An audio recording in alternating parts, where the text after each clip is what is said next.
दोस्तों, शीतल नाम की एक महिला होती है। इसकी उम्र लगभग 42 साल के करीब थी।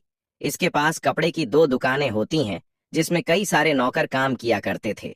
एक दिन शीतल दुकान में काम करने वाले एक लड़के के पास फोन करती है और उससे कहती है कि तुम अभी तुरंत घर पर आ जाओ, मुझे तुमसे एक बहुत जरूरी काम है। अब यह लड़का अपनी मालकिन से कहता है कि ठीक है मालकिन, मैं 10 मिनट में घर पर पहुंच रहा हूँ। फिर यह लड़का अपनी मोटरसाइकिल उठाता है और अपनी मालकिन के घर पर पहुंच जाता है। अब यह लड़का अपनी मालकिन को आवाज लगाने लगता है। फिर इसकी मालकिन शीतल इससे कहती है कि तुम 2 मिनट अभी बाहर रुको, मैं बाथरूम में हूँ, नहा कर आ रही हूँ। थोड़ी देर के बाद इसकी मालकिन शीतल नहा लेती है। उसके बाद वह अपने शरीर पर तौलियां लपेटती है और बाथरूम से बाहर आकर इस लड़के के सामने खड़ी हो जाती है। अब यह जो शीतल होती है वह जानबूझकर अपनी तौलियां नीचे गिरा देती है। जब यह लड़का अपनी मालकिन को देखता है तो देखते ही दंग रह जाता है। इसकी आंखें फटी की फटी रह जाती हैं। अब यह लड़का अपने आप को बर्दाश्त नहीं कर पाता है और अपनी मालकिन को आंखों ही आंखों में कुछ इशारे कर देता है। अब इसकी मालकिन इसका हाथ पकड़ती है और अपने बेडरूम के अंदर लेकर चली जाती है। उसके बाद इन दोनों के बीच में कुछ ऐसा हो जाता है जिसकी किसी ने कल्पना भी नहीं की थी। जी हाँ दोस्तों, आज की इस घटना को सुनने के बाद शायद आप लोगों को भी बड़ी हैरानी होगी। इसीलिए इस वीडियो में आप अंत तक बने रहिएगा, क्योंकि इस घटना से आपको एक बहुत बड़ी सीख मिलने वाली है। बाकी दोस्तों, हमारी आप लोगों से एक छोटी सी रिक्वेस्ट है, वीडियो को लाइक करके चैनल को सब्सक्राइब कर लीजिए। और जितने भी दोस्त हमारी इस वीडियो को जहां से भी देख रहे हैं, वो कमेंट में अपना नाम और अपनी सिटी का नाम जरूर लिखें, ताकि अगली वीडियो में आपके नाम हम ले सकें। दरअसल दोस्तों, ये सच्ची घटना बिहार के एक गांव की है। वहां पर शीतल नाम की एक महिला होती है जो अपनी बेटी के साथ रहा करती थी। शीतल की उम्र 42 साल के करीब थी। शीतल देखने में बहुत ही ज्यादा खूबसूरत होती है। शीतल के पति इस दुनिया में नहीं थे, क्योंकि कुछ साल पहले इसके पति का देहांत हो चुका था। इसकी बेटी का नाम नेहा होता है। इसकी उम्र 20 साल के करीब होती है। नेहा जवान हो चुकी थी। अब शीतल को नेहा की शादी की चिंता सताने लगी थी। वह सोच रही थी कि जितनी जल्दी हो सके वह अपनी बेटी नेहा की शादी कर दे। इसीलिए इधर उधर नेहा के लिए लड़का तलाश करना शुरू कर देती है। 1 महीने के अंदर अंदर शीतल की तलाश खत्म हो जाती है। जब उसको नेहा के लिए एक लड़का मिल जाता है, उस लड़के का नाम मोहित होता है। अब शीतल अपनी बेटी के साथ उस लड़के के घर पर पहुंच जाती है। अब शीतल जब उस लड़के को देखती हैं तो एक ही नजर में पसंद कर लेती है और नेहा का और मोहित का रिश्ता पक्का कर दिया जाता है। लगभग 2 महीने के अंदर अंदर नेहा और मोहित की शादी करवा दी जाती है। अब नेहा मोहित की दुल्हन बनकर उसके घर पर पहुंच जाती है और अपनी ससुराल में बड़े अच्छे से रहने लगती है। अब इधर शीतल घर पर अकेली हो जाती है, क्योंकि इसका पति भी नहीं था, जिस वजह से शीतल अकेली हो जाती है। दोस्तों, शीतल के अगर हम कारोबार की बात करें तो इसके पास कपड़े की दो दुकानें होती हैं। दोनों दुकानें अच्छी खासी चलती हैं। दोनों दुकानों में नौकर चाकर काम किया करते थे। शीतल उन दोनों दुकानों से लाखों रुपया कमाया करती थी। इसके पास पैसे की कोई कमी नहीं थी, क्योंकि हर महीने लाखों रुपए की इनकम इसको आया करती थी। दोस्तों, इस तरीके से 6 महीने का समय गुजर जाता है। अब शीतल की जवानी तूफान मार रही थी। उसको अकेलापन महसूस होने लगा था। घर भी उसको काट खाने को दौड़ने लगा था, क्योंकि घर पर इसके अलावा कोई और था ही नहीं।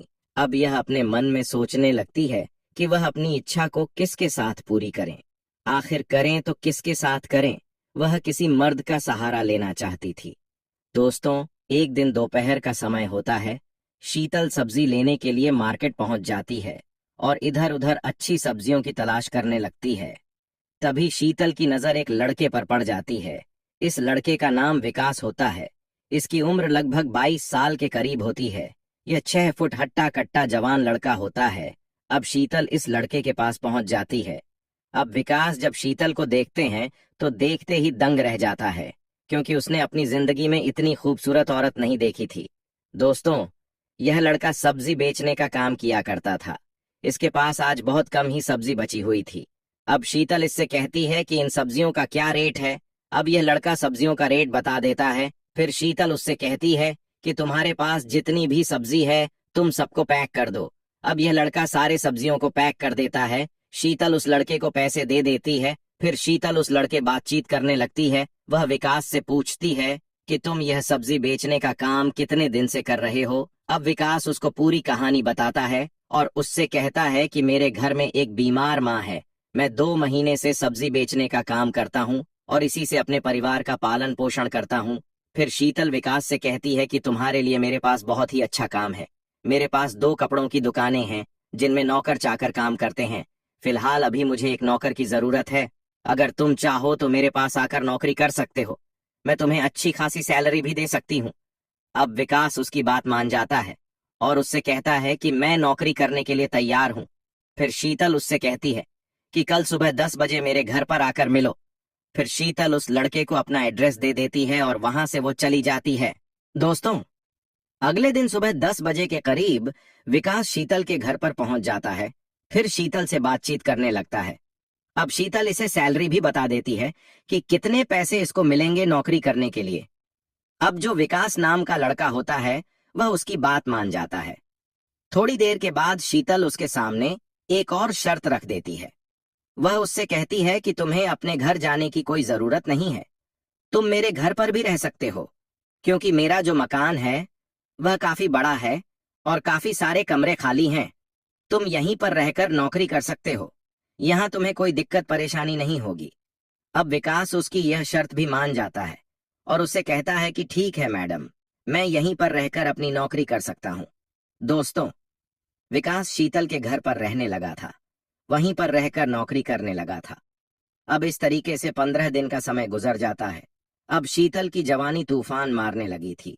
वह अपने आप को रोक नहीं पा रही थी, अपने आप को बर्दाश्त नहीं कर पा रही थी।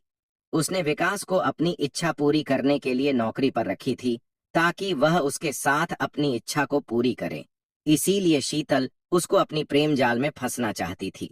दोस्तों, एक दिन शीतल अपना फोन उठाती है और विकास को फोन लगा देती है और उससे कहती है कि तुम तुरंत अभी मेरे घर पर आ जाओ, मुझे तुमसे एक बहुत जरूरी काम है। अब विकास शीतल से कहता है कि ठीक है मालकिन, मैं अभी 10 मिनट में आपके घर पर पहुंच जाऊंगा।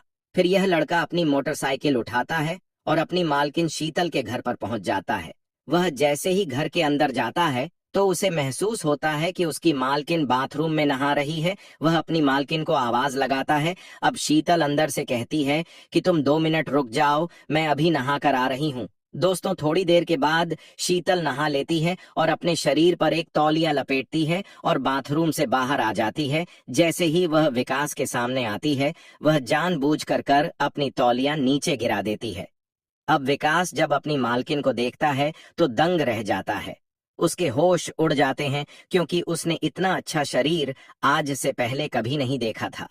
अब यह जो विकास नाम का लड़का होता है, यह भी अपने आप को रोक नहीं पा रहा था। अब शीतल समझ जाती है कि विकास को चाहिए क्या। अब विकास भी आंखों ही आंखों में कुछ इशारा कर देता है। अब शीतल इसका हाथ पकड़ती है और अपने बेडरूम में लेकर चली जाती है। अब यह एक दूसरे से बातचीत करने लगते हैं। बात बात में एक दूसरे के आगोश में खो जाते हैं। फिर शीतल उसके साथ छेड़छाड़ करने लगती है, कुछ अश्लील हरकतें करने लगती है। अब विकास समझ जाता है कि उसकी मालकिन चाहती क्या है। फिर यह दोनों बिल्कुल निर्वस्त्र हो जाते हैं। अब विकास अपनी मालकिन के साथ संबंध बनाने लगता है। वह इतनी जोरदार तरीके से संबंध बनाता है कि शीतल की हालत खराब हो जाती है। अब शीतल भी विकास का भरपूर साथ दे रही थी। आज उसे वह चरम सुख मिल रहा था जो उसे पहले कभी नहीं मिला था। उसकी तो बरसों की प्यास बुझ रही थी। लगभग 1 घंटे तक यह दोनों संबंध बनाते हैं और जब यह दोनों थक जाते हैं तो वहीं पर लेट जाते हैं। दोस्तों, अब इन दोनों का यह रोज का काम हो गया था। यह दोनों एक दूसरे के साथ अपनी अपनी इच्छा को पूरी करने लगे थे। इस तरीके से 15 दिन का समय गुजर जाता है। अब शीतल की बेटी नेहा अपनी माँ के घर पर आ जाती है और उससे कहती है कि माँ, मैं 15 दिन यहाँ पर रुकूंगी। अब शीतल अपनी बेटी को मना तो नहीं कर सकती है, क्योंकि वह तो उसकी बेटी थी। अब शीतल सोचने लगती है कि मैं अब विकास से कैसे मिलूंगी। इस तरीके से 1 हफ्ते का समय गुजर जाता है। अब शीतल विकास से नहीं मिल पा रही थी। उसको बेचैनी सा हो रहा था। वह अपने आप को बर्दाश्त नहीं कर पा रही थी। इसीलिए उसने अपने मन में सोच लिया था कि आज रात को ही वह विकास से मिलकर रहेगी। फिर उसी रात शीतल अपनी बेटी के साथ अपने कमरे में सो रही होती है। जब उसकी बेटी सो जाती है तो शीतल दबे पैरों अपने कमरे से बाहर निकलती है और विकास के कमरे में पहुंच जाती है। अब विकास अपनी मालकिन शीतल को जब देखता है तो देखते ही खुश हो जाता है। वह उसे अपने बाहों में भर लेता है और उसके साथ संबंध बनाने लगता है। इधर अचानक से नेहा की आंख खुल जाती है। वह जब अपनी माँ को देखती है तो उसकी माँ बिस्तर पर नहीं होती है। अब वह सोचने लगती है कि मेरी माँ इतनी रात को कहाँ पर जा सकती है। वह पूरे घर में अपनी माँ को तलाश करने लगती है, लेकिन नेहा जब विकास के कमरे के पास पहुंचती है तो उसे विकास के कमरे से कुछ अजीब अजीब आवाज सुनाई देती है। अब नेहा समझ जाती है कि माँ विकास के कमरे में है और कुछ ना कुछ गड़बड़ जरूर है। अब नेहा को काफी गुस्सा आ जाता है और बाहर से वह दरवाजा खटखटाने लगती है। अब अंदर यह दोनों डर जाते हैं और सोचने लगते हैं कि इतनी रात को कौन आ गया है। फिर शीतल जब दरवाजा खोलती है तो उसकी बेटी नेहा सामने खड़ी हुई थी। वह अपनी बेटी को देखकर दंग रह जाती है। उसके होश उड़ जाते हैं। अब नेहा अपनी माँ को बुरा भला कहने लगती है, उसे तरह तरह की बातें कहने लगती है। अब शीतल भी अपनी बेटी से झगड़ने लगती है। अब इन दोनों में धीरे धीरे झगड़ा बढ़ जाता है। इन दोनों के झगड़े की आवाज बाहर तक जाने लगी थी। अब आस पड़ोस के लोगों की आंख खुल जाती है और वह उनके घर पर आ जाते हैं। अब पड़ोसियों को पता लग जाता है कि इन दोनों में झगड़ा क्यों हो रहा है। अब सुबह तक धीरे धीरे यह बात पूरे गांव में फैल जाती है। अब गांव के ही एक व्यक्ति तुरंत पुलिस को फोन कर देते हैं। अब पुलिस उनके घर आ रही थी। तभी शीतल को पता लगता है कि पुलिस हमारे घर पर आ रही है। अगर वह जेल चली गई तो उसका पूरा कारोबार बर्बाद हो जाएगा। अब वह अपनी बेटी को समझाती है कि बेटा, अगर मैं जेल चली गई तो पूरा कारोबार बर्बाद हो जाएगा, सब कुछ खत्म हो जाएगा। तुम ऐसा करो, मेरे साथ मिल जाओ। हम दोनों इस लड़के को ही फंसा देते हैं कि इसने मेरे साथ जबरदस्ती की है। अब नेहा अपनी माँ की बातों में आ जाती है। अब वहां पर जब पुलिस आती है तो नेहा पुलिस से कहती है कि यह जो विकास नाम का लड़का है, यह मेरी माँ के साथ जबरदस्ती कर रहा था। अब पुलिस को यकीन आ जाता है। वह विकास को गिरफ्तार कर लेती है और पुलिस स्टेशन लेकर पहुंच जाती है। दोस्तों, शीतल ने अपनी बेटी के साथ इस गरीब लड़के को फंसा दिया था। फिलहाल यह लड़का थाने में ही था। अब इसको क्या सजा होने वाली है, इस बात की अभी कोई पुष्टि नहीं की गई थी। दोस्तों, इस कहानी को सुनाने का मकसद आप लोगों को परेशान करना या आपका दिल दुखाना नहीं है, बल्कि आप लोगों को सचेत और जागरूक करना है। दोस्तों, मिलेंगे फिर एक नई वीडियो में। आप अपना और अपनों का ख्याल रखें।